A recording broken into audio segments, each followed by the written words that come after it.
Okay, good morning. Good morning, everyone. Good morning, children. Now I am your teacher. Today I'm Sir Dexter Sacado. I'm B.Ed third year in GRC or Global Reciprocal Colleges. Okay, I will teach you in our topic this morning as we go uh, in our class today. And our topic is giving the meaning of the words using clues. When you see clues, I will give you some pattern or give you a picture, and that's the clue. And what is the word is that. Before that, we pray first. Okay, let us pray. Father God, we thank you and praise you, Lord, for this beautiful day that you've given to us.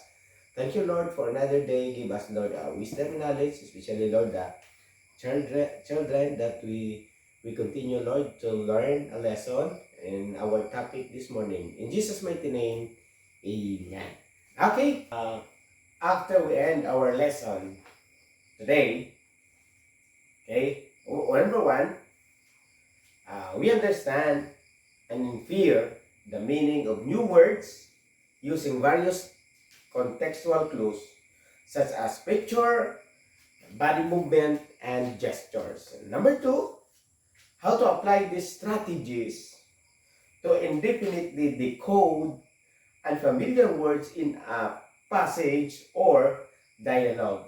And the last, to enhance our vocabulary and comprehension through active participation. Now, children, our topic today is giving the meaning of words using clues. Okay, I will give you, some example here. The word using clues. But before that, we give you an action song and we sing this together. Okay, let's sing "Fly, fly, fly, the butterfly." Okay, ready? Sing. Fly, fly, fly, the butterfly in the garden is flying high. In the meadow is flying low. Fly, fly, fly, the butterfly. Okay, thank you. Please sit down. Now, I'm going to review what our topic yesterday. Okay? If you know our topic, then I will put there cards in our front. Hey, our topic yesterday about the shapes. Okay, there are different shapes. Like, you see this shape? What shape is this? This is the round. Okay, circle and the color blue. And this is square. Okay, if you see this, this is a square and the color green. This is a square and this is a triangle. Oh, triangle. The color yellow. The rectangle. Okay, rectangle. Color red. And also the oval. Oh, the color orange. And the star is color yellow. And also this is a diamond. See the shape of diamond. The crescent. This is the moon. Crescent moon. And also this is heart. Okay. Now, we're going to discuss to you and explore this lesson together. Now, I will show you what what is your what is in your mind or what is your observation if you see these children here in the water. What is in your mind? Or if you see this in the water, they play in the water, maybe in the beach, in the pool, or in bathtub. Okay, what is the clothes here? There's the water. Then they have a suit. Okay, this is called go swimming. The children they swim. You know swim like this, no? They swim. And then this is swimming.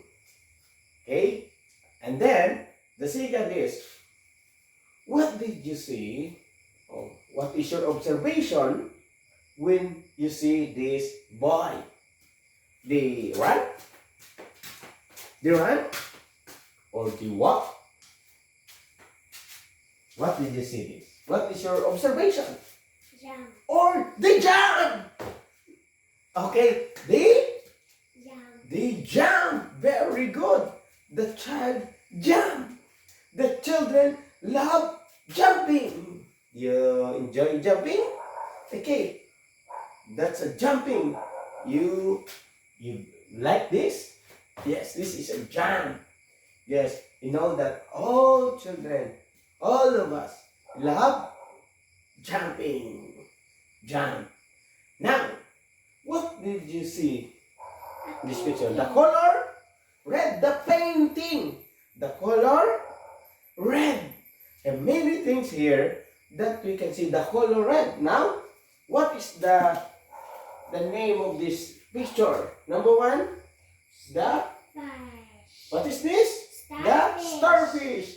Color Starfish. red. This Balloon. balloon. Very good. This is Spicy. spicy, or this is a what do you call this? Chili. Chili. Okay, this is a Crab. crab. And this is a button. This is a Lemon. bag. This is a apple. Apple. And this is a, what is this? This is a jam. And this is a strawberry. And all of this picture is color Red. red. Very good. Now, what other? Okay, the crayon.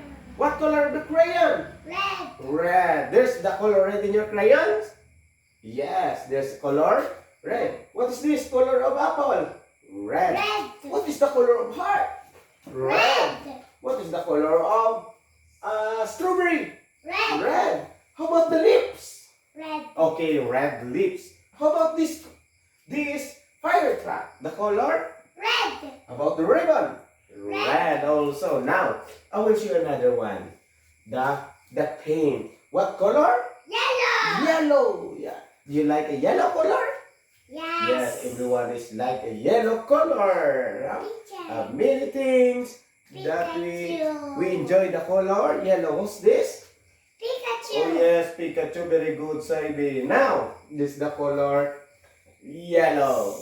Hey, now, we go not only in the colors, not only in our action, but I will give you another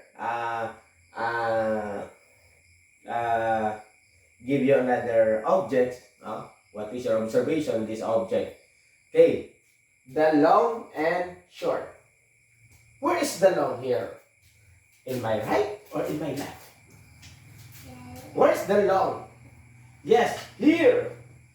When you see the picture is a tall, is a long. If you see the picture is short, is a small, is we consider this is short.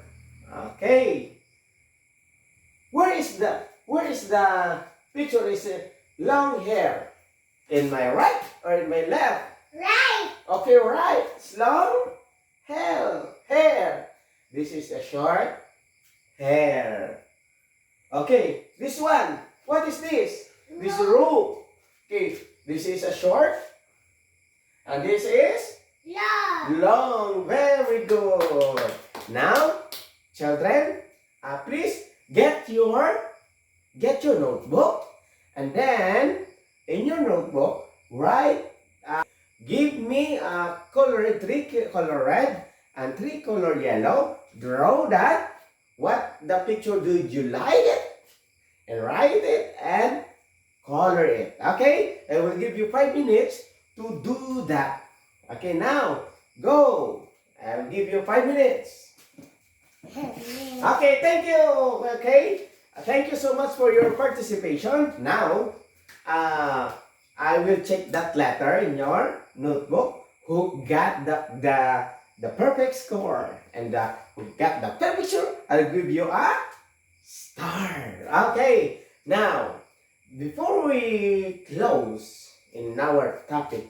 I hope that we have many things we learn in our topic. We have an assignment.